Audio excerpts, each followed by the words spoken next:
আসসালামু আলাইকুম, this is Arif Ahmed from Dhaka Bangladesh. আজকে আবারও খুব ছোট্ট একটা ভিডিও নিয়ে আসলাম। তো ভিডিওটা খুবই ইম্পর্টেন্ট যারা আমরা কিং কবুতর ব্রিডিং করতে চাই এবং রেগুলারলি বাচ্চা পাই না, বা বাচ্চা হলেও একটা ডিম জমে না, বা সিঙ্গেল বাচ্চা হয়, বাচ্চা বড় হতে হতে বাচ্চা মারা যায়।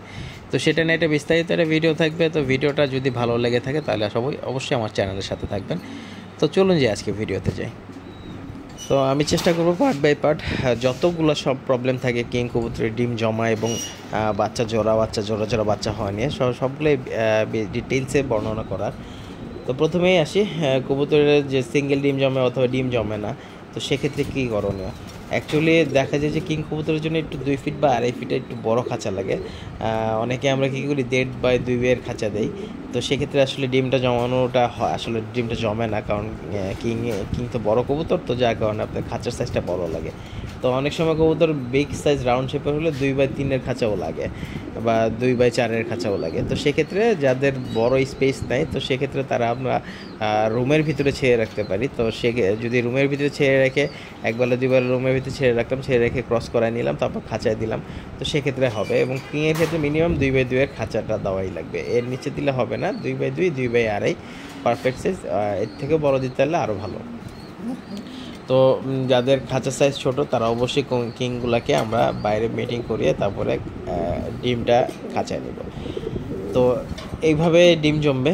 আরেকটা রিজন হলো যে কবুতরের মেল বা ফিমেলি যদি সমস্যা থাকে, তো সেক্ষেত্রে ডিম ফার্টাইল হতে চায় না। তো সেক্ষেত্রে আপনাদের বিভিন্ন রকমের ক্যালসিয়াম, যেরকম ক্যালপেক্স আছে, তারপর রেনাকেল আছে, তো ক্যালসিয়ামের কোর্সগুলো করতে হবে। এবং মেল ফিমেল অবশ্যই দুটোটাকেই করবেন ক্যালসিয়ামের কোর্সটা। তারপরে আপনার সেল যদি মেলটা বাই করবেন যে কোনটা সমস্যা আছে। যদি মেলের সমস্যা হয় মেলটাকে করবেন, যদি ফিমেলের সমস্যা হয় ফিমেলটা করবেন। সেল এবং ADE3, তো এটা করতে পারেন আপনারা।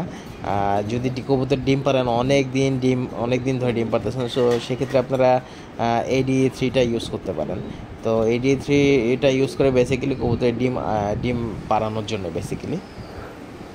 তো অনেক সময় কবুতর রেস্টে চলে গেলে ডিম যদি না পাতে থাকে, তখন আপনারা ADE3টা মারতে পারেন। তো এখন আমরা পার্ট 2-তে আসি। তো এতক্ষণ ধরে আমরা কবুতরের ডিম সংক্রান্ত বিষয়ে আলোচনা করছিলাম যে ডিম না জমলে কী করব। তো এখন আমরা আসি কবুতরের ডিম জমছে এবং ডিম থেকে আপনার জোড়া বাচ্চাও হয়েছে। তো সেক্ষেত্রে আমাদের করণীয় কি? অবশ্যই আমাদের একটা জিনিস মাথায় রাখতে হবে, কিং কবুতরগুলো বিশেষ করে কবুতর ডিমের মধ্যে বসে কয়েকদিন পর বসে আছে, তো হঠাৎ করে মারামারি করে ডিম পাঠায় ফেলে। তো জোড়া ডিম পারছে, ডিম জমছে এবং কিছুদিন পর ডিম ফাটায় ফেলো, তাহলে লাভ হলো না। তো সেক্ষেত্রে আমাদের করণীয় হলো যে আমরা ডিমটাকে অবশ্যই কোনো ফোস্টার পেয়ারের নিচে এই ডিমটা চেলে দিব।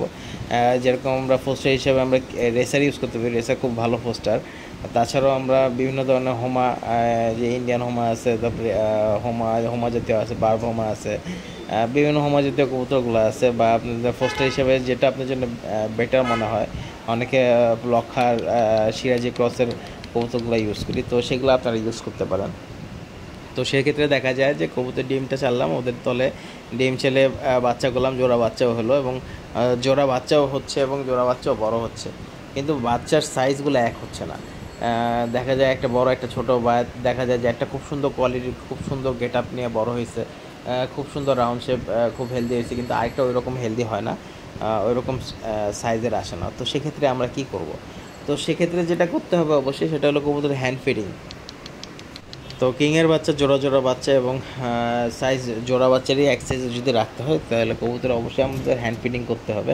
হ্যান্ড ফিডিংটা মাস্ট। হ্যান্ড ফিডিংটা যদি আপনারা রেগুলার না করেন কিংয়ের বাচ্চাগুলোকে, তো দেখা যায় যে বাচ্চা বড় ছোটো হয়ে যায় এবং একটা বাচ্চা দুর্বল হয়ে যায়। তো দেখা যায় যে ফোস্টার প্যারেন্টসগুলো না আপনার দুইটা বাচ্চাকে একসাথে এক সাইজ করে বড় করতে পারে না। তো সেক্ষেত্রে যেটা করতে হবে যে আপনার প্রতিদিন 2 বেলা করে বা 1 বেলা করে আপনার ফোস্টার প্যারেন্টস থেকে বাচ্চাগুলোকে নিয়ে আপনার বাচ্চাগুলোকে হ্যান্ড ফিডিং করানো লাগবে। তো সেক্ষেত্রে আপনারা জোড়া বাচ্চা আপনারা একই সাইজের একই রকমের জোড়া বাচ্চা মাশাআল্লাহ পাবেন। তো এই কিছু জিনিসগুলো যদি আপনারা মনে রাখেন, মনে রেখে করতে পারেন, ডিম চালা, তারপর হ্যান্ড ফিডিং করা, এবং কবুতর যদি ডিম না জমে তো কেন ডিমটা না জমতেছে, তো সেই জিনিসগুলো যদি আপনারা বের করে স্পেসিফিকভাবে কাজ করতে পারেন, তো সেক্ষেত্রে দেখা যায় যে আপনাদের কোনো সমস্যাই হবে না, কিংয়ের জোড়া বাচ্চা পাবেন। আর একটা জিনিস মনে রাখবেন, অনেক সময় কবুতর ডিম জমে না। তো সেক্ষেত্রে আপনার যেটা করতে হবে, অন্য এক জোড়ার সাথে রানিং এক জোড়ার সাথে জোড়া দেবেন। রানিং এক জোড়ার সাথে জোড়া দেওয়ার পরে দেখবেন যে মেল ফিমেল কোনটা ডিম জমতেছে না। তো যেটা ডিম জমতেছে না, তো সেটা আপনার আসলে অযথা রাখার দরকার নেই। তো 2-4 মাস, 5 মাস, 6 মাস ট্রাই করলেন, তারপর যদি না হয় কবুতরটাকে ছেড়ে দেওয়াই বেটার। আসসালামু আলাইকুম।